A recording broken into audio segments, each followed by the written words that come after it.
بسم الله الرحمن الرحيم الحمد لله رب العالمين والصلاة والسلام على سيدنا Muhammad وعلى آله وصحبه أجمعين. Assalamu alaikum wa rahmatullahi wa barakatuh, and jazakumullah khair for joining us for day 3 of Little Ramadan Reminders. Today we'll be talking about tawakkul, what it means and how we implement it in our lives.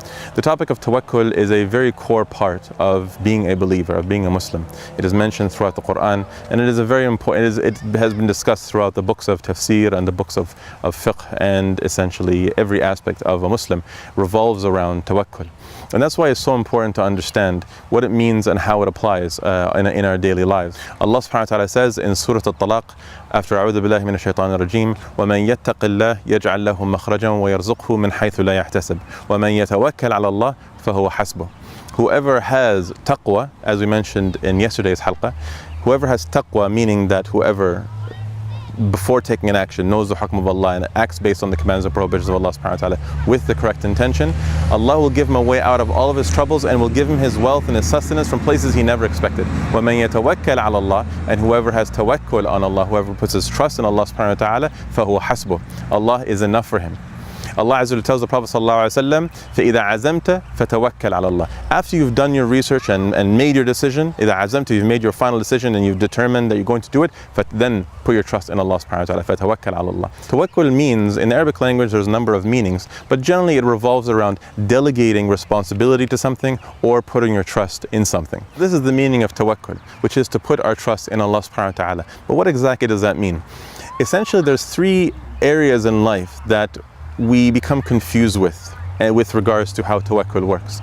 The first one is when there's a conflict between a ruling of Allah subhanahu wa ta'ala, a command for us to do something, and the reality that we're facing. A good example of this is that where a person is working and he needs to go to Salat al-Jum'ah, and his job does not allow him to go to Salat al-Jum'ah. What does that person do? Does he leave his job and put his trust in Allah subhanahu wa ta'ala that he might lose his job, or does he disobey Allah Azza wa Jal and take the reality into account? How does this work? What does tawakkul teach us in how to deal with this particular situation? Other situations include danger.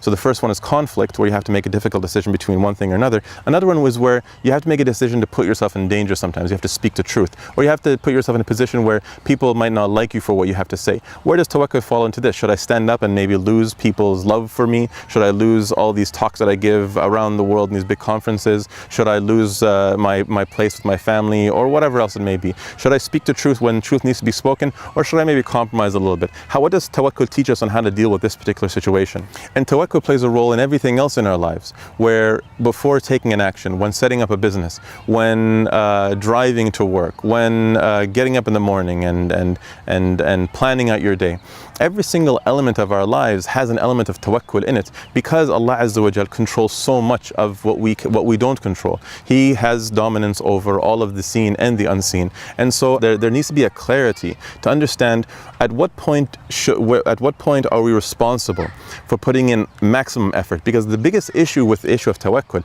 is sometimes people will not do enough and say, oh, Allah will take care of it. They will say that this is a guaranteed thing. Allah Azza wa Jal has promised us nasr. Allah Azza wa Jal has promised me this, or Allah Azza wa Jal has guaranteed our rizq, or death is going to happen anyways. So how exactly? Does that mean you can jump off a cliff? Does that mean you can just go sit on the side of the street and wait for money to come to you?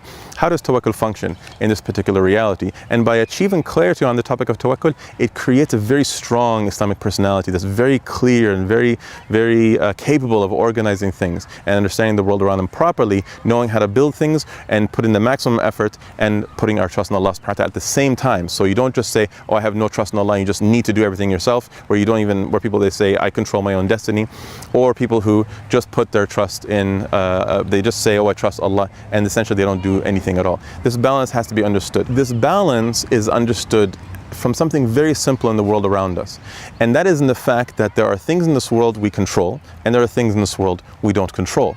The things that we don't control are essentially 2 types. Events that take place around the universe that we have nothing to do with. Whether it's the moon floating around the earth, or the earth floating around the sun, or the clouds floating, or the grass growing, or the rivers flowing, and so on and so forth. All these things that take place in terms of the system of the universe that humans have no involvement in, these are things we don't control. The second type of thing that we don't control are things that we're involved in. We generally call these accidents, where basically you're walking along the street and you trip and hurt your leg, or you're driving and you end up getting getting into an accident. Or you're talking and you're using your hands like an Italian, and then you just knock over a glass of water and it spills on the table, and so on. Things where a human being is involved, but we still couldn't control it. And the evidence that we don't control it is that if we could control it, it would never happen. We would stop it. But no matter how much we plan and we're careful, in the end we still don't control the end result. And these are the things that we don't control. As for the things that we do control, these are things that are in our everyday lives. Essentially, it's all the things that we have control over that don't fall into the first category of things that we don't control.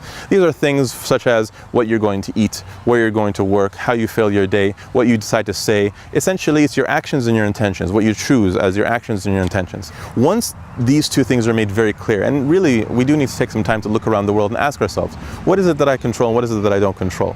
When you look at your actions, there's a lot of things that you do control. Like I said, your intentions and your actions and your daily choices and what you wear and who you associate yourself with and so on. These are the things that fall under the realm of yesterday's halqa, which is taqwa.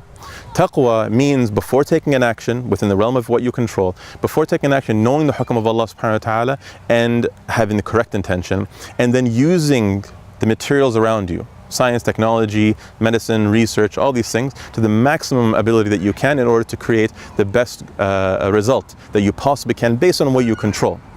The second part, which is what we don't control, which is where tawakkul comes in.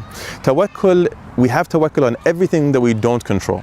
So whenever you take an action, let's say you want to set up a business, do you control the result, whether it's going to be a successful business or not? No. There are a lot of things that have to do with qada. Some people succeed, some people fail at the exact same business. And the same with almost everything else in life. We control our intentions and we control the initiation of our action, the continuation of the action, but there are so many variables that we don't control. And every variable that we don't control, it is something that falls under the realm of qada, which is what Allah Azza wa Jalla controls, what He dominates and He does not allow any control over. And these are the things where we have tawakkul. When we understand this, it creates a very clear personality within the Muslim, where whenever we approach an action, we check the hukum, we understand the reality as best we can, and we perfect our action. As Rasulullah ﷺ said, whoever amongst you takes an action, فَلْيُتْقِنْهُ, he should perfect the action. You should be a professional. You should be very precise at what you do. And therefore, when a believer goes to undertake an action, not only does he do it according to the guidance and the wisdom of Allah Azza wa Jal, the hukm of Allah Azza wa Jal, and he has the intention of pleasing Allah subhanahu wa ta'ala, but he uses the world that Allah Azza wa Jal created and Allah Azza wa Jal designed in the best possible way with the most advanced possible understanding of the world around us in order to achieve the best result that pleases Allah subhanahu wa ta'ala and is within the realm or within the limits of what Allah subhanahu wa ta'ala commands. And everything that we don't control, anywhere along the way of our decision-making process and our building process and our planning and our attempting to complete the action, is all what Allah Azza wa Jal dominates in the area of what we call qada. And this is where we have tawakkul. We trust in Allah subhanahu wa ta'ala. And so when it comes to difficult decisions where we have a conflict between the hukm of Allah Azza wa Jal and the reality around us, what we have to recognize is if Allah subhanahu wa ta'ala gives us an excuse, then we can take the excuse. But if He has not given us an excuse, then what we do is we obey Allah subhanahu wa ta'ala and we don't worry about what is going to happen. We put our trust in Allah subhanahu wa ta'ala that He will give us a way out. Because remember the ayah in Surah Al-Talaq that says, وَمَنْ يَتَّقِ اللَّهِ يَجْعَلْ لَهُ مَخْرَجًا. Whoever has taqwa, whoever obeys Allah Azza wa Jal and does what He is told from the commands and prohibitions of Allah subhanahu wa ta'ala, Allah Azza wa Jal will give him a way out of his problems. So it's a promise that if you obey Allah subhanahu wa ta'ala, you will be given a way out, no matter how difficult you think it is, and He will give you, if you lose your wealth, وَيَرْزُقْهُ مِنْ حَيْثُ لَا يَحْتَسِبُ, and He will give you your wealth from where you don't expect. وَمَنْ يَتَوَكَّلْ عَلَى اللَّهِ. And while the person is acting based on taqwa, whoever has trust in Allah subhanahu wa ta'ala, Allah is enough. He is sufficient for you. You don't need anything else other than Allah subhanahu wa ta'ala. But having taqwa and having tawakkul are the elements that are required for this promise. So we ask Allah subhanahu wa ta'ala to allow us to be of the people of taqwa who act based on the commands and prohibitions of Allah subhanahu wa ta'ala, and who have tawakkul, who trust Allah Azza wa Jal no matter what the result is. Whether we achieve the result we want or we don't, in the end we trust the wisdom of Allah Azza wa Jal and we thank Him for whatever He gives us. May Allah Azza wa Jal make us from amongst the muttaqoon and the mutawakkilun. Jazakumullah khair. Inshallah we'll see you tomorrow. Assalamu alaikum wa rahmatullahi wa barakatuh.